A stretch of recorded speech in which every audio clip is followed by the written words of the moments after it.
Welcome back, everybody. It's another show, We the Veterans TV show. Look, we back down here in Winston-Salem. We're very, very happy to be, again, talking to the man himself, the author, the writer, the entertainer.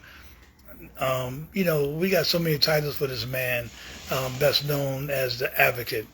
And Hotep. Brother, how you doing today? I'm doing fine, man. Just celebrating my 50th birthday. Feeling good about what that means to be 50.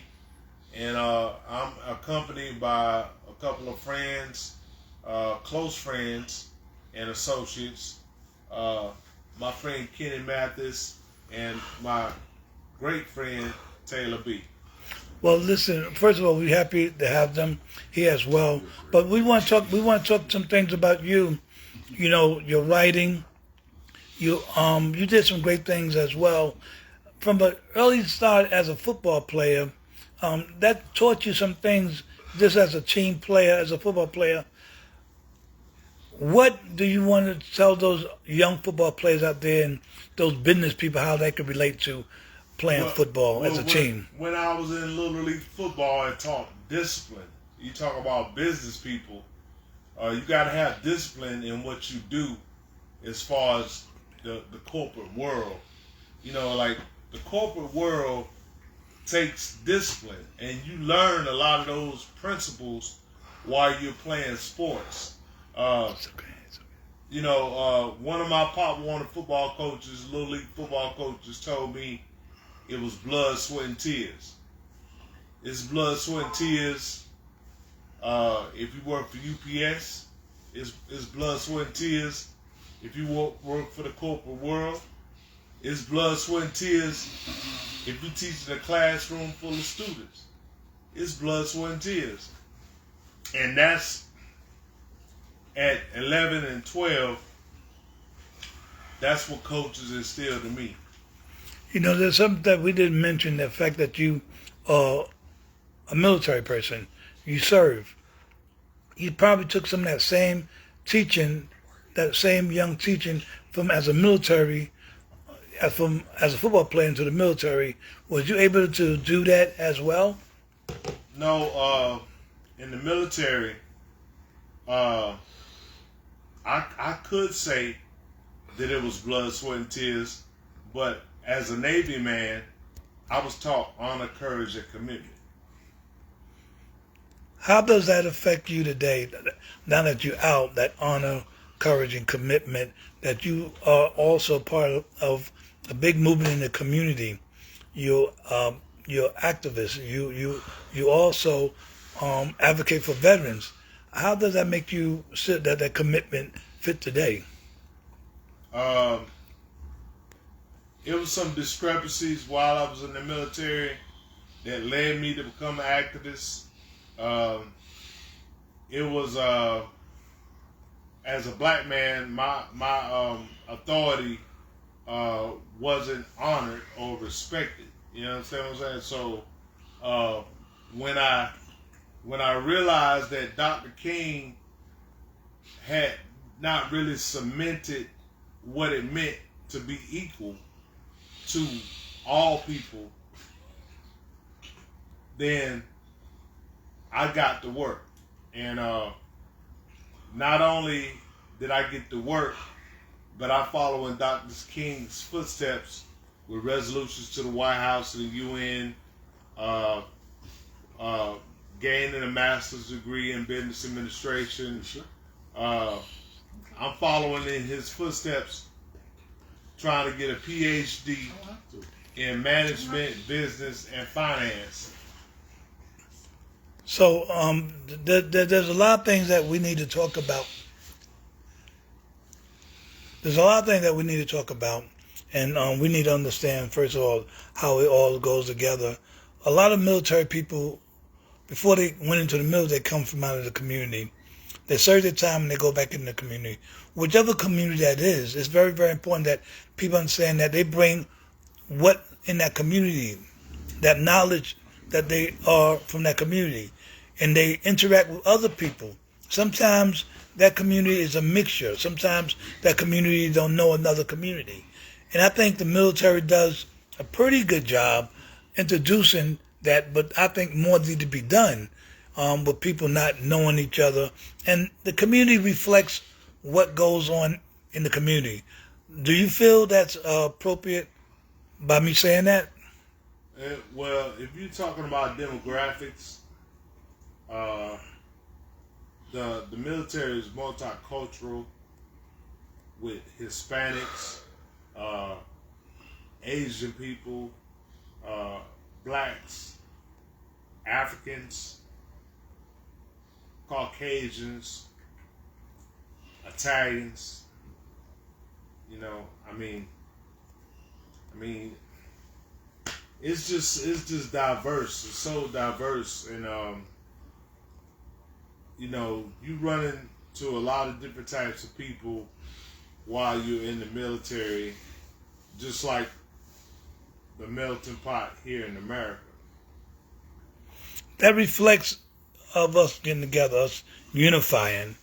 And they always been throughout history a division of people unifying and a division of people dividing. So we are happy that we learn in the military how to get along. And sometimes that is not, played out, but it always a strong side of people saying, let's not get along. So again, we're here talking to you because your philosophy has always been about love. Your philosophy has always been about unifying, not dividing. Even though you may disagree with some other people's philosophy, it's still the same that, it's all about love. Talk about putting together your works as an author. What motivated you to do some of that work? I know a lot of times people say because maybe they're young, maybe a need for finance, a need for something. What was it that motivated you to say, "Hey, I want to be part of this game"? Well, I had close friends telling me I need to write a book, and I had family members telling me I need to write a book. It wasn't until my life was threatened that I thought about writing a book, and that's when I wrote the book. For those people out there, the other authors out there who look at you and they read some of your books, and we're not even talking about the music that you've done. Right now, we're just talking about the books that you write, because you also took that writing and you became an actor, you became a model, you did a lot of things. How did that shape your music career? Well, the first thing came to mind when you said that is that someone was speaking to me about theatrical arts. And they were saying that theatrical arts was the new movement. This was in 95, 96. And the man that taught Yahshua ben Pandora in the course of Egypt when he was hiding out in Egypt, his name is Pandora. Pandora also came to me here in Winston-Salem, North Carolina. I know that's hard to believe, but on the Winston-Salem State campus, we have blocks of the pyramid of Giza on Winston-Salem State campus. Pandora told me that no shots will be fired in this revolution. Pandora told me that my music and what I do revolutionarily will be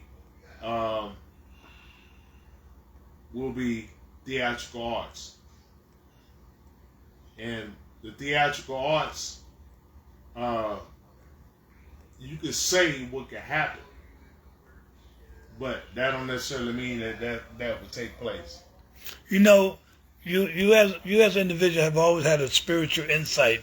I could see the different symbols around you, and I honor that because here is your 50th year on the sun, and you have these great gifts around you that show the spiritual content of you. And some people don't understand because we each have our own spirituality, our own connection to the spirit. And they may not grasp when you search certain terminology, and they may not understand their knowledge. They don't have the knowledge that you have. What would you like to say to those people and what they need to do to acquire certain knowledge? Just like you have to be called for a certain work, you have to be called for the knowledge. Because whether it be the Greek god or Amun-Ra, Yahweh, the Viking who is Santa Claus, or Allah, or even Farrakhan, Elijah Muhammad, or Wallace Farah Muhammad, they're not going to give you that knowledge spiritually unless you're ready for it. Like I say, just like you have to be called to do the work, you have to be called for the knowledge as well. So a lot of times we look at even in scriptures to say you got to carry your own cross. So you're saying that sometimes that cross doesn't come to you because you're not carrying your cross. You worry about carrying somebody else's cross, that you have to get your own knowledge, read your own book. No. I'd be fine if I never read a book again. Simply because my spiritual knowledge is so vast, and what I experienced while I was homeless 3 years on the street, I don't have to read another book concerning spirituality. I don't have to read the Bible. I don't have to read nothing, because my experience on the spiritual level while I was homeless on the street, talking about Nigerian angels, French angels in black tights, it's just so vast. It's just so powerful that I'm kept. Well, listen, we really appreciate this moment because, again, we want to say happy 50 turns of the sun to you. 50 going around the sun 50 times, man. That's major. That's major. How do you feel about that? That you turned to, you've been around the sun 50 times. How you feel about that? Well, the first thing I think of when I think of the number 50 is the miracle of Pentecost and the Holy Spirit coming 50 days after Christ was resurrected. That's beautiful. That's beautiful. So let's talk a little bit about things that you got coming up. I mean, you have another book. You got another book that's coming up. You have some music out on Spotify already. You want to give people how they can go by and support you? My online album, Apple Music, Spotify, Pandora, is